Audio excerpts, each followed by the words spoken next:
Well, hey there, everybody. So this is part two of the putting in of the low pressure eccentrics. So yesterday we got both of these swung in here. It wasn't all that difficult of a job. The hardest part was, rigging it up so that we can get down and then get underneath the bridge there, and then bring this back portion in place and have the crane hold it into position while we brought up the rocker and pulled the rocker up and put the bearing strap in on, and then held it in place while the eccentric strap back behind there was brought in and put in place, and then the two bolts tighten it up. And then we have all these shims up in here to give you clearance for running, and I gave everything a black paint job before we start putting oil back in here. Once that happens, there's no painting anything. So what I'm doing right now is see these square things? Those are set screws. So gotta tighten those up. There's a piece that runs across that bears against the crankshaft, and that will keep that eccentric from spinning. And I figured that out yesterday, that they weren't tight, as you can see where I painted, and then I spun the crankshaft a little bit, and it moved over that far because it grabbed here, because there was more friction here than there was here, because these were pretty loose. So I'm actually waiting on a square socket from McMaster Car to be delivered right now, so that I can get in here and give these things the final tweak and get this tightened down. This one here was also loose, but not nearly as bad. You can see that set screw right there. So I'll get those done here in a little bit. You can see what I've done here for the lube oil system. So originally this thing had these things called oil boats, and it was this thing that sat here and was kind of oblong with an opening in the top. And then when this had the sheet metal cover over it, there was just a pipe that just hung down, and as this oscillated, the oil would just drop into that boat and then go down into the eccentric. Well, we're not going to reuse those covers, and I also wanted to eliminate one potential area where dirt can get into the system, so we just went with the hydraulic lines off of the two sight feeds. So it'll work just as well. It'll be a little bit cleaner, a little bit more tidy. Let's see what else we have going on here. Oh, over here, this is the, I think, 31-inch diameter set of shivs that will drive the overspeed governor and the tachometer. That's all part of this piece that was bolted on here. Let's see what else we have going on in this part of the engine. The older I get, the harder it gets to be to crawl around like this. But here's our electric motor drive, doing just fine. See that piece of angle right there? That's bent back a little bit, so I cut another one, and I have some gussets, and I've got to take that one out and put the new one in with the gussets welded in place, because there's a lot of pull on that chain back on that axle. So we'll get that fixed here fairly soon. And I still have to move this, pull this motor out, and then oblong the holes, and then move this in a little bit, take one link out of that chain, and then this can be adjusted in a little bit, and then this motor will just follow behind it. Then I'll have to put a block with a set screw on either one of these feet to push against the motor to tighten up the chain. So I've got a little bit of modification to do. This is still the 1.0 design, so we're going to have 1.1 here in a little bit with some modifications. seems to be working all right for just a bunch of old mill parts cobbled together.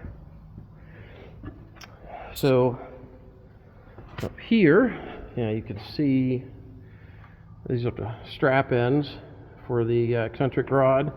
So it's just a block here with a square hole in it back in here. Then you have the strap end, the bearing, and then there is a piece here with a bolt on it that goes in and sits up against that side, and the front of it's tapered a little bit. And then you have the wedge, and then the wedge of course tapered as well, so that as you drive the wedge in, it basically pushes this up against the bearings and squeezes them. And then once you get it in a position, you've got 2 set screws you can tighten, and then you tighten the nut there, and that helps hold that strap in from coming loose. So as you can see, this is black and not bronze. That is nylon plastic. We had somebody that made a set of those for the eccentric years ago. We're finally now getting them installed and operating. Those plastic bearings will last for a good long time, and it avoids us having to either get a chunk of bronze or have a pattern made and have them cast in bronze, and they won't wear. For what we're doing here, those will sit there and they'll wear forever. So here's the one for the exhaust side. So the front here is exhaust. This here is steam side going up to the cordless cylinder. Let me try to get out of here.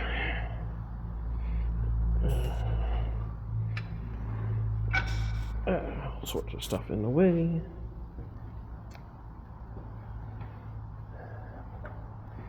So one of the things we've got to do here, you can see how these are kind of rocked back a little bit, even though I think what we have is this rod here. I have to check drawing, because I can check and go from basically that grease fitting to that grease fitting. It'll tell me what that distance should be. So when I put this together, I might not have screwed these in far enough to get that right distance. So I got to check that out. One unfortunate thing is that there's a rod that went up here. It got stolen out of the one building we were storing parts in years ago, and we lost it. And that's one of the downsides of storing things for 3 decades, is that things get lost. Fortunately, it'll be a pain in the rear to make another one, but it's not impossible. And we should have that on there by next year sometime. It's not really going to matter, because the cordless side isn't going to do anything but just rock back and forth and pretend as if it's doing something. It's really the high pressure side that's going to be important. Well, up here on the platform now, you can see we have another platform in place. This here will allow visitor access up onto this level and give you a very good close-up view of everything in operation, even down to the connecting rod and everything from up here. Now, of course, we will have handrails and all that stuff in place. This is just sitting in here. We just set it in here last week. Now, next step is go through here, and we got some modifications to do these handrails. We're going to put expanded metal in some of these areas here, so that nobody can crawl through and get down into the machinery. So we're going to do some life safety improvements. We have handrails to finish and all that sort of thing. So that's a work in progress, but well, when you think about it, I mean, 2 or 3 days ago, standing right here would have been impossible, because it was 90 degrees outside, meaning it was 100 degrees right here. So I got to get all that figured out and done, and that'll happen more when things get a little cooler out. So one thing, thinking about how warm it gets in here, because there's no ventilation up here in this building. We just picked up a small roll-up door that we're going to mount to the back of the building, up basically near side of the crane, and accessible from the crane platform. Just a 3-foot wide by 6-foot tall door that I got real cheap on Facebook Marketplace. And it'll be set up so that summertime like this, we just open that door and leave it open. And the nice thing is that all this cool breeze that comes in through these bottom doors will just help push the heat out of the back of the building up on top. So I'm hoping we get a little, air circulation effect from having that opening back there, and we can avoid needing a ventilation fan or anything like that. We'll just let the natural airflow take care of it. All right. So, today's project